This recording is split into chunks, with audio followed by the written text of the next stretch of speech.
Welcome back. Time now for our player resume, sponsored by Indeed. Upload your resume today. Mookie Betts became the first MLB MVP to win a World Series title with multiple franchises, and that was only year one of his monster 12-year deal. Mental note, I should ask for a 12-year deal. LeBron took to Instagram yesterday to congratulate Mookie with this pic, saying, LA is the city of champions. Let's go. Mookie Betts, this is fire. Nick, what'd you make of Mookie's first season in Dodger Blue? I mean, it was amazing, and once again, happy for LeBron, lifelong Dodger fan, to finally see his team win a World Series the first time since he was 4 years old. But the other note, listen, I know Mike Trout fans aren't going to like to hear this. Mookie Betts is the face of baseball now, and you can make a strong argument he's the best player in baseball. I know Trout's got all the advanced numbers, and it's not his fault that the Angels don't play in big games, but because they don't, we don't know if Trout would be great in big games. We know Mookie Betts is great in big games. He's the face of baseball, and Jenna, he's the best player in baseball. Wow. Wow. All right, good stuff. Well, let's stay in L.A. Hearing rumblings that LeBron may be in danger of losing his point guard. Not himself, another point guard, Rajon Rondo. But here's the headline. The Clippers reportedly expected to pursue Rondo in free agency. He'd certainly add some championship pedigree that perhaps the Clippers were missing this season. So Chris Broussard is joining us now. Chris, a two-parter. First, would Rondo be a good fit with the Clippers? And how do they then derail the Lakers from repeating again next season? Jenna, he'd be a great fit. We know there's two things that the Clippers were lacking this year: leadership in the locker room, and Rondo's got the respect of everyone around the league. He's obviously got 2 rings. He's played with superstars better than Kawhi Leonard and Paul George. Never been afraid to speak his mind and say what needs to be said in the locker room. So he'd help in that regard. And then a floor general. Remember what Kawhi Leonard said after they lost to Denver? We need to improve our basketball IQ. That was code for saying, get me a point guard, all right, who can run an offense, get us in our sets, get us where we need to go. Look at their roster: Pat Beverly, Landry Shamet. Neither of them is a real playmaking point guard, which is what the Clippers could use. So as far as derailing the Lakers, I mean, obviously it would help if LeBron started acting his age, which will be 36 next season, because the Lakers are going to be better. Anthony Davis is going to be better with the confidence of a champion. However, there are things the Clippers can do. One, attitude adjustment. All right, I talked about it ad nauseum during the playoffs. They had a sense of entitlement. We're the champions, you know. Stop all that. They should be humbled and motivated to come back and play their best basketball. 2, Kawhi Leonard has to get rid of the load management. I mean, like, he has to commit to playing a full season of games, unless he absolutely can't. If he has to sit out, fine. Otherwise, he should be targeting 75 games this season, you know, of an 82-game season or whatever they end up playing. And then 3, I mentioned the floor general. And 4, get some size to back up Ivica Zubac. I think, you know, Nerlens Noel, who can block shots, Aaron Baines, who is a big physical body but can step out and shoot the 3. Those are the things. I know they're not great, but they don't need, you know, they're not going to get a superstar. They're just but those are backup centers that they could help them. Okay, first let me address the Rondo part of this. I'm not mocking you. I'm mocking the Clippers. But I want to give the Clippers a compliment right now. This Rondo this story. shouldn't be a compliment. This is so adorable. This is like when you've got a little brother and a big brother with a big age gap, and the little brother walks downstairs wearing the big brother's clothes, and the shoes are too big and the jacket's too big, and he's like, hi, everybody. And it's like, oh, look at who you're trying to be. Oh, you see him do it, and you're like, we can do it too. No, you can't. So, yeah, the Clippers do need an upgrade at point guard. And by the way, I've got a $1,000 bounty for the first person that gets Patrick Beverly on the record talking about this, because I would love to hear a Patrick Beverly who refused to look LeBron James in the eye at Vegas and shake his hand, told Steph Curry, this is my league for the next 5 years, how Patrick Beverly feels about them potentially bringing in Rondo and shipping him to Charlotte or wherever he would end up being, how that's landing with Beverly, because he's always been a very calm, cool, and collected, level-headed fellow. But none of, yeah, Broussard's right, The Clippers need leadership and playmaking because their best player provides none of either. But what they really need is big people. No. Because real quick, the league got big on them. Look around. Who you got to beat to win a championship? You got to beat the Lakers, who have the 2 best post scorers in basketball. You might have to go through the Nuggets, who've got maybe the best all-around true center in basketball.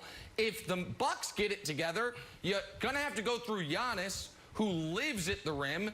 And by the way, all of a sudden, and I know it's probably slim, if Daryl Morey can remake the Sixers, Joel Embiid's there.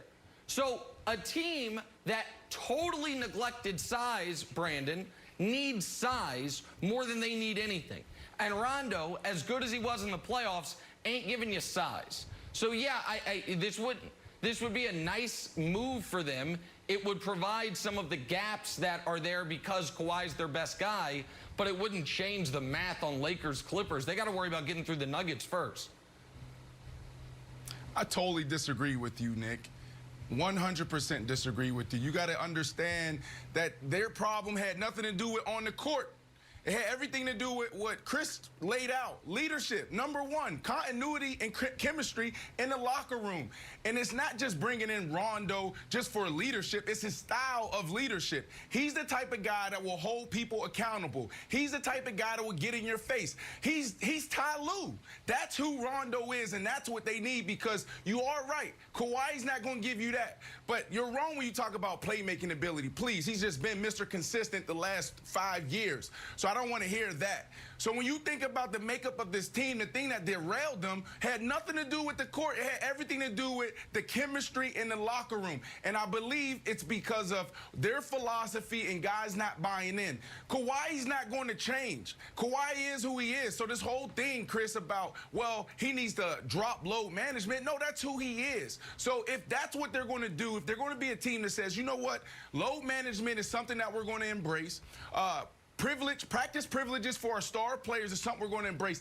Every single guy in that locker room that's not a superstar need to understand that and embrace it. Because what happened this year was guys chirping and not buying into the system. And that's what derailed this team. They're not far off. You insert Rondo, you get that chemistry right. They're easily one of the, you can say they're easily the best team in the NBA. Well, okay, you brought it right there to the goal line and then fumbled it. That was Yes. a little DK Metcalf, Buda Baker right there. That was very close, very close. No, it's not close. Before you go, Wiles. Before you go. Come on, that's what we were talking about before the season.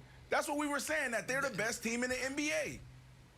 They're not the best team in their own building, and they are not the best team. They're not the 3rd best team in California. I don't think they got it. Broussard, here's the funny thing about Kawhi that nobody can figure out, because we don't have he's not an open book. We've seen him thrive with Tony Parker. We've seen him thrive with Kyle Lowry. Rondo is a different dude.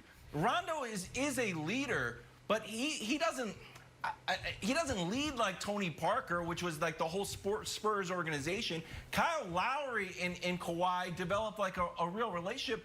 I'm not saying Rondo is cold, but Rondo has a little bit of like a sniper's mentality. Like there's a certain mental toughness that you need to play with Rondo that I don't know if Paul George and Kawhi have. I'm not saying Rondo wouldn't fit. I'm saying he wouldn't just come in and be this like kumbaya guy, like, hey, everybody, it's me, Rondo. Yeah. Let's go out to lunch. I don't think it's that type of leadership, and I actually think that's the type of leadership that they need. They need more of like a hugger and not kind of like a stern dad. No, I do think they need some sternness. I think Brandon is right, and I think Kawhi is definitely mentally tough enough to play with Rondo, and Paul George has got to man up and get a little bit tougher, and I think he can as well as your 2nd best player, not your 1st best player, but your 2nd best player. I just have a very, very quick question. Bless you, Jenna, for Broussard. Very quick. Of course I would. Why would Rondo want to do this? Why would, unless the money is drastically different, why would he want to leave the Lakers for the Clippers? Why? It's going to be money, number one. I think he'll go to the highest bidder. Number two, he could stay in L.A. And look, Rondo's a guy, what if he went to the Clippers and they won a championship, which is possible? Then he'd have been on 3 championship teams. That boosts his legacy and his Hall of Fame. It boosts his Hall of Fame credentials if he's close. And his pockets. Oh, he's in, Broussard. All right, let's move along. Time for a little drawing a blank now.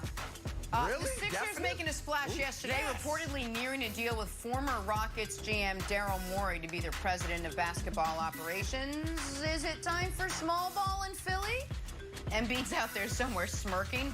All right, Broussard, Sixers hiring Daryl Morey should have Embiid and Simmons feeling blank.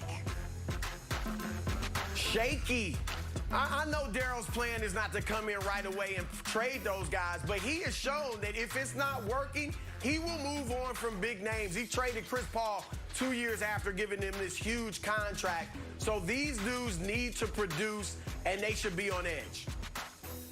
All right, we're going to have much more on this topic coming up, but back to the NFL now. Question for you. How good does Russ need to be to overcome that Seahawks defense, and is it fair to ask that of him? We'll ask that of you guys next. First things first.